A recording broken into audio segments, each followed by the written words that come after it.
Hi, welcome to One Word a Day. I'm Sophia, pilot into the Universal Chinese, and we're going to continue our exploration. Yesterday, we checked 能者多劳, which is concept in contemporary, I guess, management term, that people are asked to do more because they're more capable. So asked to do more than what? More than what you're paid for. So this is the argument that people eventually they don't like the idea of I'm expected to do more simply because I can do more. Like I do more, I should get paid more instead of I do more because I can. Like why, right? So people start to question the phrase of 能者多劳. Okay, today's expression we have 劳动最光荣. Again, we have 劳. 劳动 together means work. That's one of the occasions like in English we have work or your job. But in Chinese we use two characters paired together to fix to that meaning, because each one of them may mean multiple things, but when these two pair together, that corresponding to work, to labor. And of course, ancient times labor, you see this sign is shared. That's muscle power.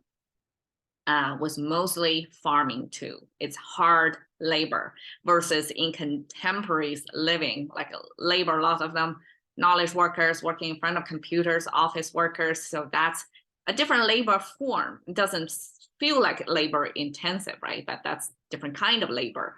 But we were looking at the language, it's inheritance from the past. And the past, the labor is about working out there in the field. So here the labor too, it looks like a raking sign, and this is the handle of it. So people use that eventually, this plow or rake to work on the soil, use the tool to mean the hard labor associated with it, or the power associated with it, the muscle power. So this becomes a lead muscle power. And now we have, see, we have this sharing with this sharing. So this arch thing means a space, an enclosure. And then we have two fire symbols, cone shape with two sparkles on the side. That's a fire symbol. Double of them, that means multiple fires. It doesn't mean things are on fire. That means the things are well lit. I guess in ancient times, when you don't have electricity, so city street light would be lit by fire. So double fire means it's lit up, and it kind of signify it's nighttime. Okay, so this, okay, nighttime lighting, where is that? It's a kind of a deduce. We have to picture in ancient times. I guess in contemporary lives as well. Remember when we see the pictures from space on the globe, which places are lit up at night? Those are the places where the cities are, where the populations are, right? People are gathering over there in there. So I guess in the ancient city concept capture the same. Like if it is a city, there is a need to light up in the evening because there's night business going on versus countryside. Once you're done with the farming work, you're not going to go out in the evening, I mean at nighttime, to work in the field anymore, unless it's a harvesting season, right? So it's only the city. So enclosure space with night lighting, that's a definition of what the city is. And then with this raking tool, that means, okay, this is a city and you have a work within, you have to work within the city and supposedly at the nighttime as well. So these symbols stack up together means you have to work overtime. Like not only you work during the daytime, but you have to work at the evening as well. And that's the labor definition here. And when we see 动, this is a 劳, right? 劳 means labor, actually, like over hour, like overtime labor, because it's nighttime. And 动 simply means morning, daytime labor, because, okay, we have this human figure on the top, And then we have the tree symbol, which is concave, convex, connected with a vertical line. So this concave shape is the canopy of the tree, and vertical line, of course, is tree trunk. And then this convex shape, no, which one? This is concave, right? Okay, the concave shape pointing downward, and that's a spacer to mean there's a big space between the canopy and the ground level. So that's a tree symbol. Now, the oval shape with horizontal line, that is the sun symbol. Simply means a sphere with energy emitting from it. That's a sun definition. And the sun is placed behind the tree and actually embedded right on the tree trunk. That means the sun just rises up from the horizon. It's not even far from the tree trunk yet. It's still behind the tree. And that gives you the timing of the day. That means it's early in the morning. And then this person already started to work in the field or the soil. So the bottom, the two horizontal lines connected with a vertical line, that's soil symbol. Soil symbol comes with the first horizontal line is the ground level, and then the vertical line is something growing in the ground. And then we have the second horizontal line. It acts as a pointer. It's an abstract thing. It's no longer a depiction of the reality. It's an indicator to show you, almost like on a picture, it draw you an arrow, like pointing toward there, like that very end of the plant growing there, pointing toward there, that to show, okay, this is below the root of the plant over there. And what is in there? Soil. Okay, so we have soil, person working on soil, and the timing of that is early morning. So that depicts a farming activity, regular day-to-day farming. So you start to work at the sunrise time, and paired with this muscle symbol coming from the plow device or farming tool, together it means move. Like you start moving early in the morning, work in the farm field. That's the concept of move. So this is the regular farming time, and this is overtime. Like you work not only not on the farm, but in the city, and you have to work during the evenings when it's light up already, and you're still raking somewhere. So this is labor, this is move together. It simply means labor work. And of course, 劳动 in today's contemporary living extend to office work as well. Okay, 最 we have the ear symbol. This is the abstraction of the ear. I guess it's try to depict how the ear looks like. And then we have 3-finger hand symbol. Hand next to ear. It doesn't mean you're tugging somebody's ear. You're actually cutting off the enemy's ear after you killed the poor guy in the battlefield. So that's ear taking, head counting method back in ancient battlefield time. So once you kill the enemy, the proof of you headed down somebody is cutting off the ear, so you can claim your reward afterwards. So this ear take means take. Originally it's actually take somebody's life, right? And eventually that bloody part lost in history, and we just view it as take. Didn't think much of where it came from. And then the top portion was said to be a hat of like is a minor, like not an adult, not a grown-up's hat, because grown-ups wear a special headgear. When you're reaching certain age, you're supposed to kind of bundle your hair, stylize your hair in a certain way to be more civilized, I guess. And only the young, like the minors who are not who haven't grown fully into individually accountable adult yet, they can drape the hair, however. And this is the hat to go over that young minor's hair, I guess. So this is kind of a hat over there. And okay, according to later, we have to do some retrofitting there. This means most now, right? the reason why it means most, because it came from in the military or government to, I guess, work review, like who does the best job of this year, something like that, right? And this means the highest ranked, most recognized, outstanding performing. In the military, it'll be soldiers, right? Or in the government, it will be officials, like whoever regarded as the best performing of last year. So I'm thinking like, why so? Like in military, it become it means the top ranking. So we talk a little bit about how bloody that means, life taking, like year taking. And then the head actually means offensive.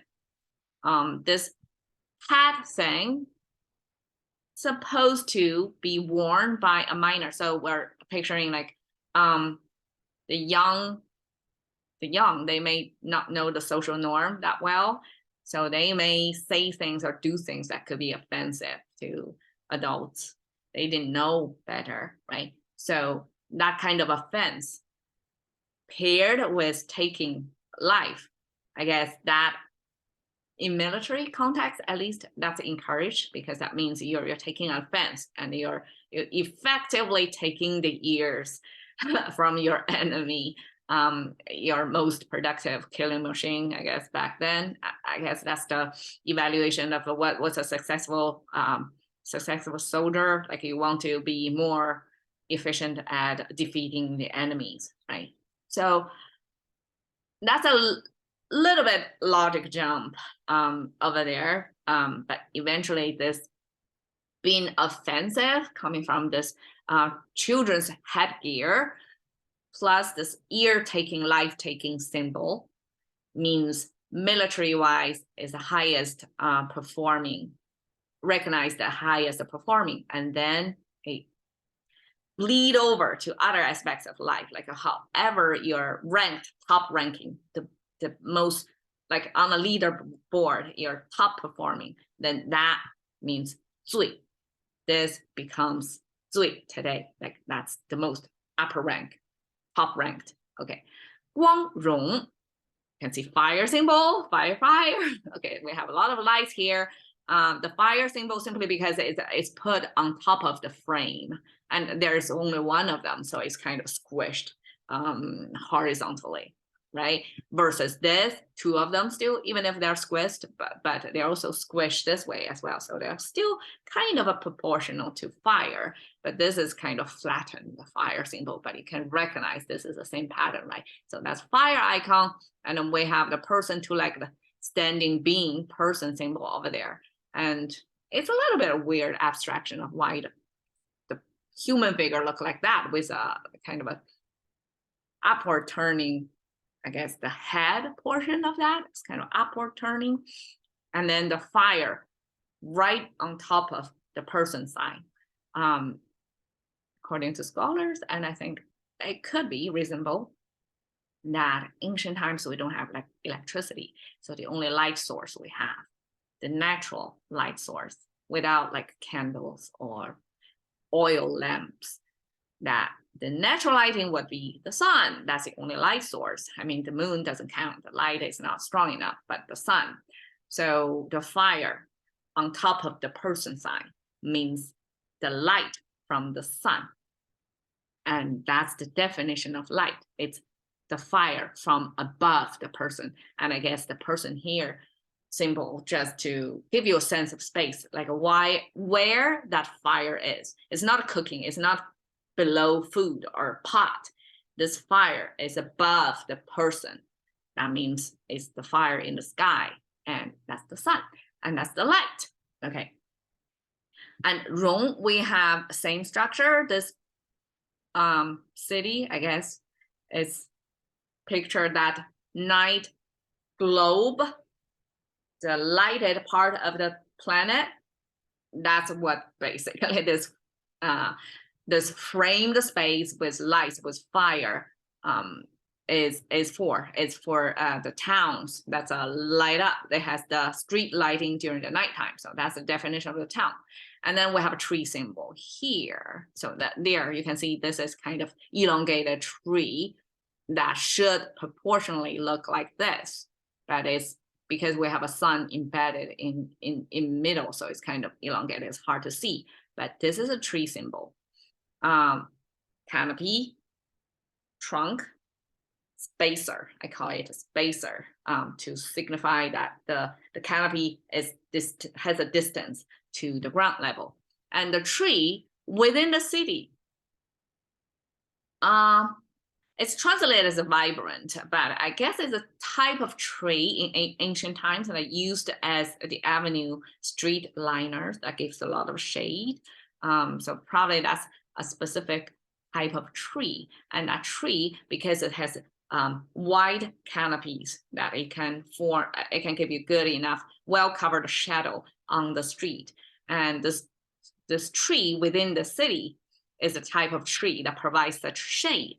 And we can view not only that's the particular type of tree, but this wide canopied tree eventually used as, the tree is growing well, it shows on the leaves, the canopies, and therefore it's vibrant. It's a kind of show the livelihood of the tree.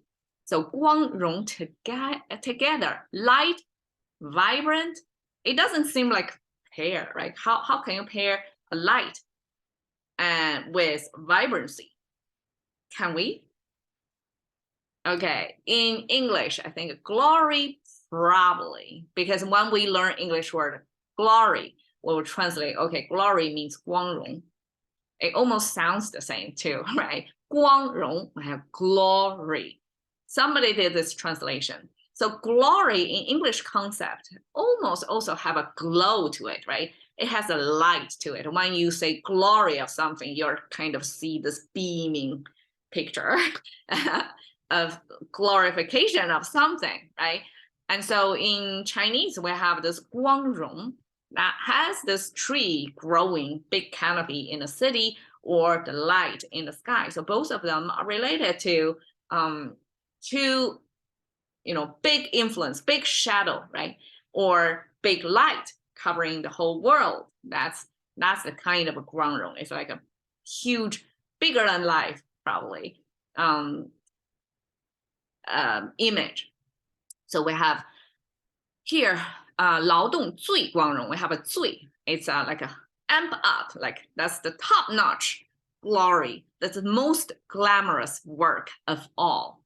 Okay, so most glamorous is to work, to labor. Do you feel the contrast over there? Like, it's very different evaluation back then. This picture is a poster. It put the 劳动最光荣 in there, but you can see like this poster style came from the 1970s or 60s, like inherited from Soviet Union. So it's kind of like in World War II, I think there are a lot of such wood block print, looks like that, kind of hard, sharp edges, right? Wood block with a lot of like abstraction, not many details can be shown, but you get the silhouette of things. And a lot of times is this glorified images of, I guess here is military, soldier, worker. You see the hammer in hand, and this probably is a farmer. So 工, 农, 兵, the three types of professions are glorified in the past, probably not so much in today. Today is about a high-tech industry, but 40 years ago, that was the most esteemed professions in China because they feed people, they provide products, and protect people, right? So the three most important to the country's running, and they represent in this frame to glorify how your labor, your work, your contribution to the country is so important, so glamorous or glorious. So this is a glorification of labor work. And this is a slogan that was heard so much. And even today, this is a recent rendering of this of 2023. We have Labor Day week in China in early May. And still like people are, I guess that's one of the days like people are appreciated as workers, as producers in a country rather than consumers, right? But it end up as a consumer's holiday because you got time to travel, time to do things, time off work to celebrate the Labor Day. Okay, so till today, 劳动最光荣 still a slogan, but it came into the scene, into the lingo of Chinese language, of this glorification of labor in like 40 or 50 years ago. Okay, Hashing to the thinking by one word a day with Sophie. See you another day.